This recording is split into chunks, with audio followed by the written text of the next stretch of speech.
तो फ्रेंड्स, बहुत सारे लोगों ने इंडिकेटर्स के बारे में पूछा है। ये इंडिकेटर होता क्या है? जैसे कि आपके गाड़ी में इंडिकेटर होता है, वो क्या बताता है? दिशा बताता है, किधर जाना है किधर नहीं जाना है।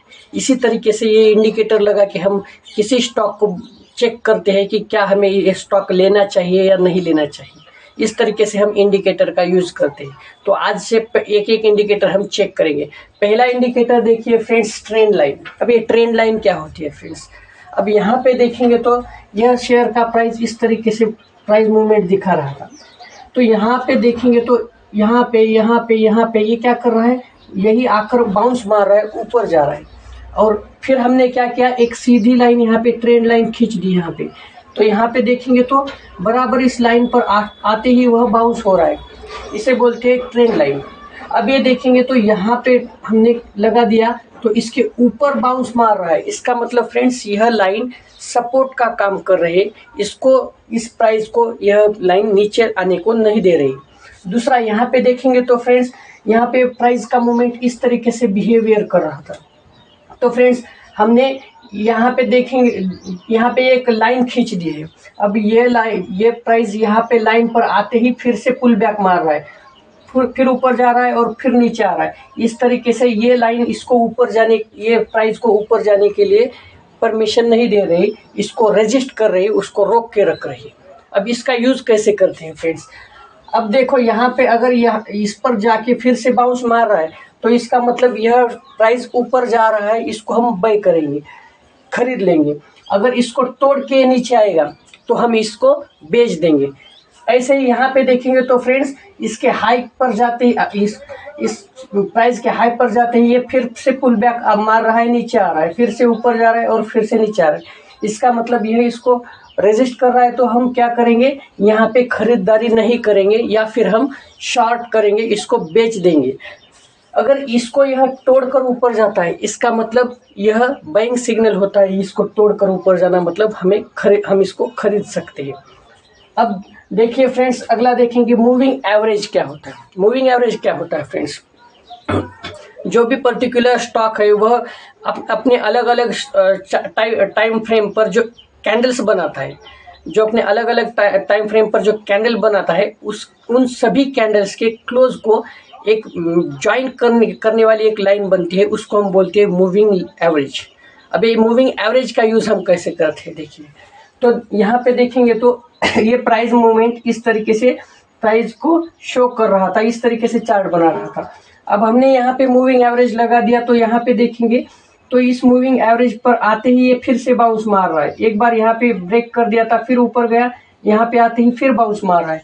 इसका मतलब फ्रेंड्स, ये लाइन इसको नीचे नहीं जाने दे रही, इस प्राइस को, मतलब ये इसको सपोर्ट कर रही है। यहाँ पे हमें क्या देखना है कि हमें ये स्टॉक हम ले सकते हैं, बाइंग अपॉर्चुनिटी है।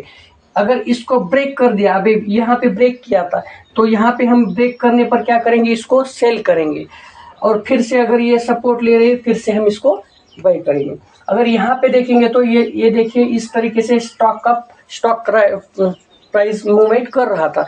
तो यहाँ पे आते ही ये क्या कर रहा है, पुल बैक कर रहा है, नीचे ढकेल दे रहा है, फिर से ऊपर जाती ही यहाँ इस लाइन पर आती ही फिर से नीचे। यहाँ पे एक बार ब्रेक कर दिया था, अगर ब्रेक कर दिया, इसका मतलब हम यहाँ पे खरीदने की अपॉर्चुनिटी रहती है। लेकिन कभी कभी ऑपरेटर गेम हो सकता है, इसीलिए इसको फिर से नीचे ला कर रख दिया है और फिर से यहाँ पे ये इस लाइन पर जाते ही पुल बैक दे रहा है। इसका मतलब यह इस लाइन को रेजिस्ट कर रहा है, उस प्राइस को वह ऊपर जाने नहीं दे रहा है। इस तरीके से हम इसको यूज करते हैं। अगर ये इसको ब्रेक करके ऊपर चला गया, इसका मतलब अगर चला जाता है तो हम वहाँ पे बाइंग अपॉर्चुनिटी है, हम उसको खरीद लेंगे। इसी तरह अगर इसको यहाँ पे इसने ब्रेक कर दिया तो हम उसको बेच देंगे, वो जो स्टॉक है उसको बेच देंगे या उसको शॉर्ट करेंगे। अब यहाँ पे फ्रेंड्स, मूविंग एवरेज में दो इम्पॉर्टेंट चीज़ें होती है। एक टर्म क्या होता है फ्रेंड्स? अगर हम मूविंग एवरेज कैसे लगाते हैं, अलग अलग टाइम फ्रेम पर या अलग अलग कितने दिन के हमें कैंडल्स को जोड़ना है, यह हम वहाँ पे डाल देते हैं। अगर हमने moving average 20, moving average 50, moving average 200, इस तरीके से हम लगाते हैं। तो मूविंग एवरेज अगर हम 50 लगाए, मतलब 50 दिन का हमें क्लोज का एक लाइन बनाना है।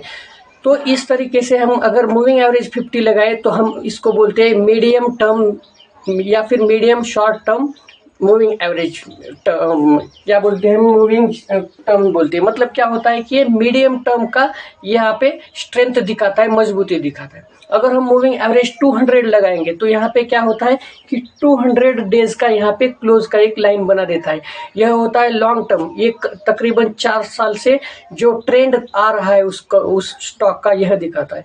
यह उसकी स्ट्रेंथ दिखाता है, कितनी मजबूती से वह स्टॉक ऊपर जा रहा है या फिर नीचे आ रहा है। तो फ्रेंड्स इसी तरीके से इसको बोलते हैं फ्रेंड्स, यहाँ पे बोलते हैं ये ऊपर जा रहा है, यहाँ पे ऊपर जा रहा है। इसका मतलब ये क्या है फ्रेंड्स, अपवर्ड ट्रेंड है, और ये फ्रेंड्स डाउनवर्ड ट्रेंड है। इसी तरीके से ये अपवर्ड ट्रेंड था, ये डाउनवर्ड ट्रेंड है। या फिर ऐसे ही बोलिए कि ये बुलिश ट्रेंड था, ये बेयरिश ट्रेंड है। ये बुलिश ट्रेंड था, यह बेयरिश ट्रेंड है। इस तरीके से हम इसको ट्रेंड के पता लगाने के लिए हम ये यूज करते हैं। अब अगला देखेंगे फ्रेंड्स, एक्सपोनेंशियल मूविंग एवरेज क्या होता है।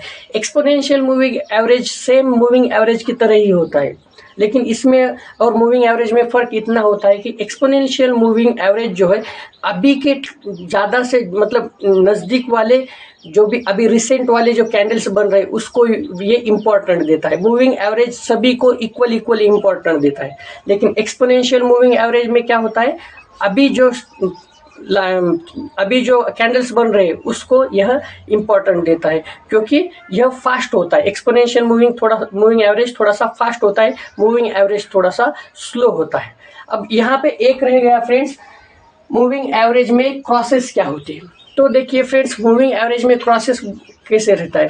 अगर फ्रेंड्स यहाँ पे हम देखेंगे तो अगर मूविंग एवरेज हमने 20 लिया है और मूविंग एवरेज हमने 200 लिया है। अगर मूविंग एवरेज 200 इस तरीके से चल रहा है फ्रेंड्स, अगर मूविंग एवरेज इस तरीके से चल रहा है 200 और हमने एक लिया है मूविंग एवरेज 20, तो मूविंग एवरेज 20 अगर आते आते फ्रेंड्स इस तरीके से आते आते अगर इसको नीचे से ऊपर क्रॉस कर देता है तो हम इसे बोलते हैं गोल्डन क्रॉसओवर। और यहाँ पे हम बाइंग अपॉर्चुनिटी, खरीदने की अपॉर्चुनिटी देखते हैं फ्रेंड्स। इसी तरीके से फ्रेंड्स अगर मूविंग एवरेज 200 इस तरीके से चल रहा है और ये मूविंग एवरेज 20 अगर यहाँ से आते हुए इसको नीचे क्रॉस कर देता है तो फ्रेंड्स यहाँ पे हम क्या करेंगे, शॉर्ट कर देंगे, उस स्टॉक को जल्दी से बेच देंगे, क्योंकि अभी वह डाउन ट्रेंड में चला जाएगा।